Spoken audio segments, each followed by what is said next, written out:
跟住落嚟咧，我就同大家講下空呢樣嘢。empty 英文啊。我讀大學嗰時咧，有一堂課咧，我哋未上堂之前咧，教授咧都要我哋打坐5分鐘嘅，我唔記得咗係5分鐘定係3分鐘或者更多。然後發現我哋即係自己感受下自己嘅腦啊，你個 mind 啦，你個腦咧喺入邊咧就係幾十樣嘢、幾百樣嘢喺度轉嘅，好多嘢諗嘅嚇。呢個就係正常人嘅腦啦，腦喺度運作緊啦，運作出嚟嘅嗰個境況咧，嗰個狀態咧，就係你個 mind 啊，你個 mind，M-I-N-D。咁佛教入邊所講嘅 enlightenment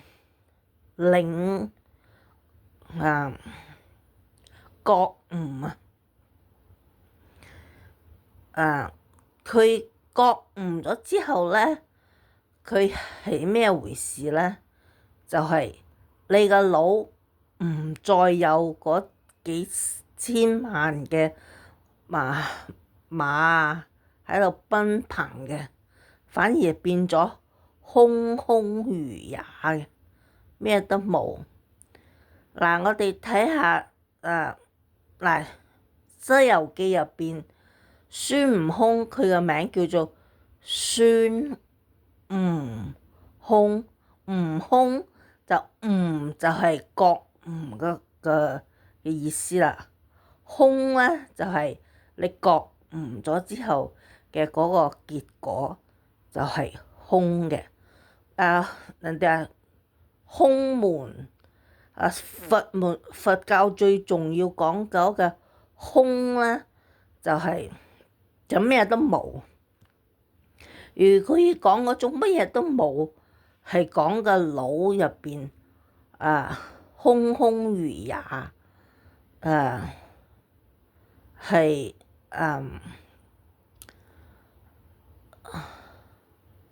六祖慧能，佢有首詩好出名嘅嘛。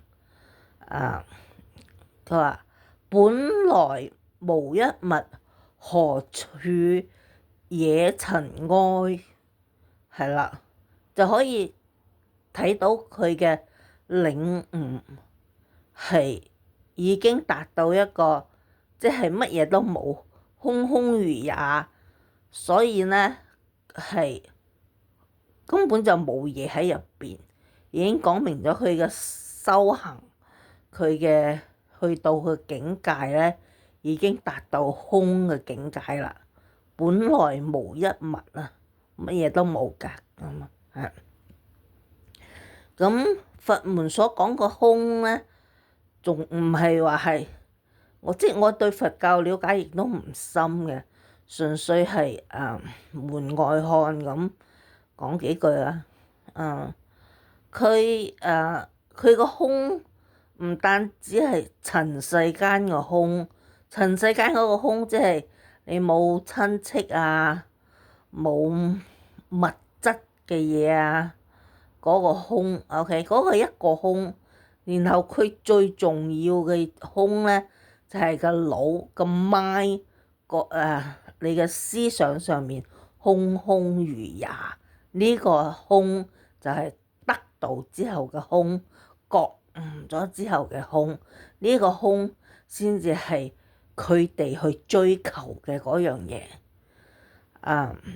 我近排我聽到一個詞語，啲人話佛系咁，佛系佛門嘅佛啦，係就係派系嘅系即係話即係意思即係咩都唔做咁啊。啲人咧世俗嘅人硬覺得好似和尚咩唔使做咁，好得閒咁啊，掃下樹葉就過一日啦咁啊。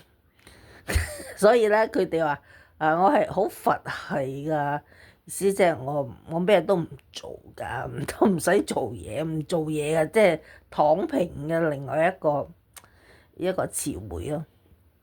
但係其實唔係啊，佢哋係特別比我哋世俗嘅人更加勤力嘅。佢哋追求嘅係另外一樣嘢，就係思想上面嘅突破，可以帶佢哋去到一個空嘅境界嗰度嘅。所以你點可以突破到你自己嘅思想呢？係咪？佢哋係做緊一樣好困難嘅嘢。OK，咁如果我冇記錯嘅話咧，就係當佛教咧，佢佛教咧原出於印度嘅，咁佢去到唔同嘅地方咧，去到佢就變成另外一啲嘢，即係同本地嘅文化溝啊，咁啊變咗另外一樣，即係仲有佛教喺度嘅，不過佢會變少少咁啦。咁咧去到日本咧，佛教咧就會變咗係禪啦嚇，喺佛教喺日本叫做禪。咁禪入邊，但佢哋追求嘅嘢依然都係一樣嘅啫，冇變到嘅，個名就變咗少少啦。禪入邊咧，佢有啲佛嘅，係咪叫做佛偈啊？佛偈係一首詩啦，係咪啊？呢個我唔記得，呢個即係一個 riddle，一個謎咁啊，幫你可以突破你自己嘅思想。其中呢個謎咧，就係可能好多人都聽過啦，就係一隻手拍掌嘅聲音係乜嘢？一隻手拍掌嘅聲音係乜嘢？當時我喺大學，我聽到呢個謎之後咧，我係諗唔到嘅，即係點啊你，即係完全都唔合乎邏輯嘅，好亂啊！你講乜嘢啊？咁我而家我就可以參透得到啦。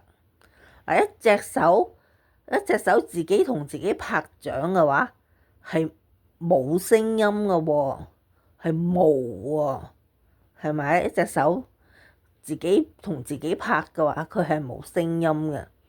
所以一隻手拍掌嘅聲音咧，係應該係無嘅嚇。佢哋日本咧禪咧，佢就希望透過呢啲謎咧，可以幫人突破佢嘅思想，可以即係打破嗰個框框，而可以頓悟嘅，即係覺悟啊，頓悟啊，突然間醒咗我可以去到另外一個境界啦。我自己身邊呢個腦入邊嘅千軍萬馬係一啲障礙嚟嘅，佢哋唔係真相，可以幫佢哋達到一個喺一個 mind 你嘅思想上面更高嘅層次上面去到嘅，係咁 mind 嘅層次同埋知識嘅層次係唔同嘅喎。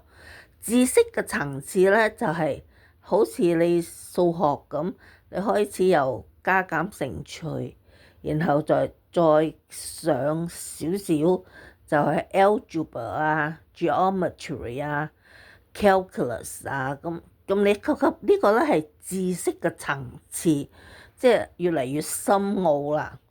但係思想嘅層次係誒係係另外一樣嘢嚟嘅，就係一樓同埋二樓誒。